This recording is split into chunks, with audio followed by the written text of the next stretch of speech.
and then the Dutch servers, and they have a few different farms that iRacing uses. So I feel like I'm all I'll take that one. Yeah. We're going to have to wrap this. Sorry, guys. If you want to go outside, you can. Yeah. Before you came up. Okay, we're going to start our pole winner press conference, and we're now joined by the Busch Pole Award winner, and that is the driver of the number 22 for Team Penske, Joey Logano.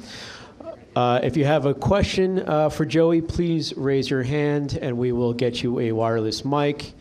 We're going to start up here in the front with Jenna.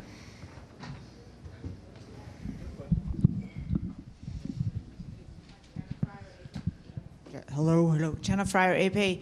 NASCAR showed us your glove today, and it was. Geez, Jenna, we put it on the pole. You want to talk about that first, or do you want to go straight to that? Were you wearing the glove today? No.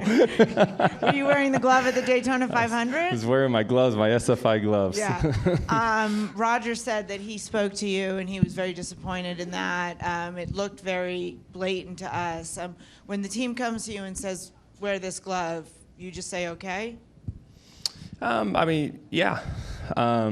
That's kind of how a lot of things work. And, as a driver, you work with the team, and, hey, I'm going to take a portion of responsibility of that too, obviously. I put the glove on.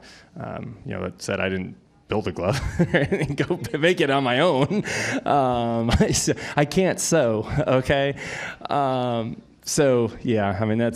what it was, and we have conversations about it. What I'm proud about as a team is that, that was a tough situation for us. It was hard to go through and embarrassing for sure. But the fact that we got through it and just move on and focus on the next week, and we show that we have some speed in our race car and be able to put it on the pole here. It kind of says to me is a statement type lap. So proud of that. Do you want to say if you had it in Daytona?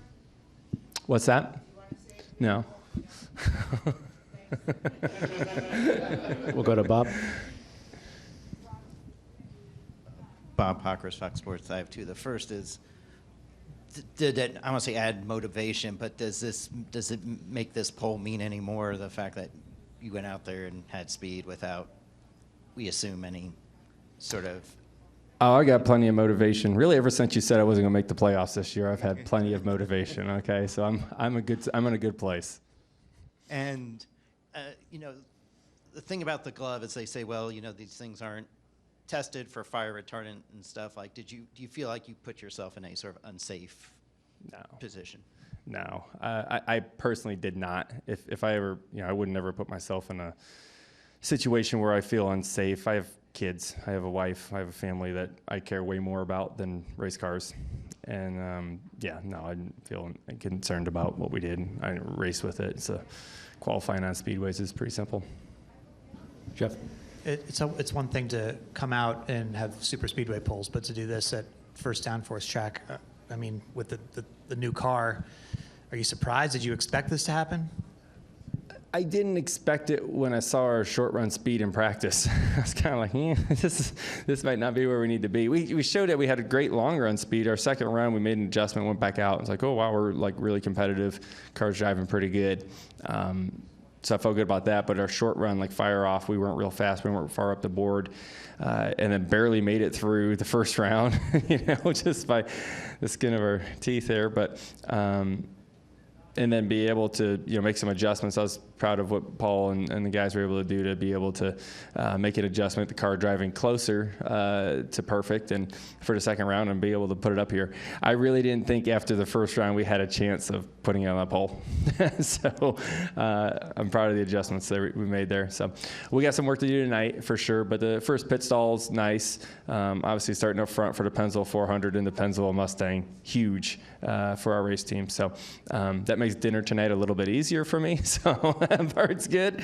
And then we'll fire off tomorrow and hopefully get a little bit more short run speed and we can make our long runs really good. What's that? Dinner with Pennzoil. Yeah. All right, we have time for two more. Joey's got to get up to the Fox booth, so we'll go there in the middle. We've got three. In the middle, Reed, and then Jerry. Go ahead. Brian Twining, Betsworth's Media Group. Joey, we saw you do this last year, and then we all know how the race went. how optimistic are you about the new body style and what you got to see in the very limited amount of practice time that you guys will have the long run speed to maintain track position? Yeah, we're still uncertain of what the new Dark Horse Mustang will be like.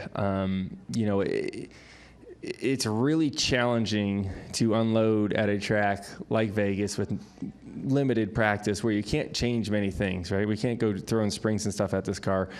And you're going off of really not much like physical notes with this car, some of what we had last year, but the aero numbers are different with this car. And you're putting a lot of trust into what the wind tunnel numbers spit out and how much of it's real and how much of it is, fabricated or different. There's a lot of what ifs between sim world, wind tunnel world to reality. Is a lot of things that can be different. So really hard to make those changes to your car and getting that balance right. And so it took us a couple runs, obviously, to do that. We still got a lot to learn with the car, but yeah, good start for sure. Go here to Reed. Reed Spencer with the NASCAR Wire. Looked like the wind picked up quite a bit for the second round, and it also looked like from the Ghost car that you rolled 1 and 2 really well, and that's where you had the advantage over everybody else. Yeah, gosh, I got to think it's wind that made the difference, because the first run I was pretty slow through 1 and 2 all the way through the corner. So I was like, man, only thing I could think of that changed for straightaway speed wasn't our change for no means. It was going to have to been by the wind. Maybe I had a big gust the first run or something that held me back a little bit, because that just doesn't seem to make sense. If we were really good through 1 and 2 on the second time, the first time we're horrible through there. So you're wide open either way, right? So the only variable there is really the wind. We'll wrap it up here with Jerry. Jared Jordan kicking the tires on it. Well, I was going to ask about the wind, but I'll go to my backup question.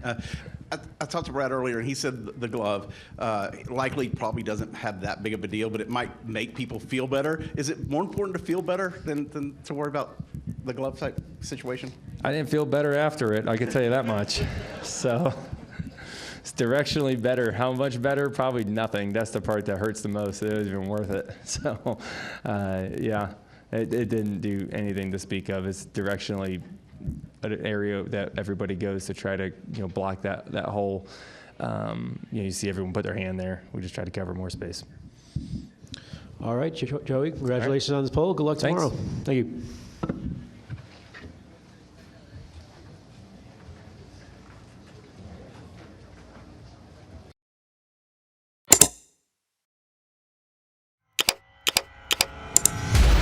All right, there's the checkered flag.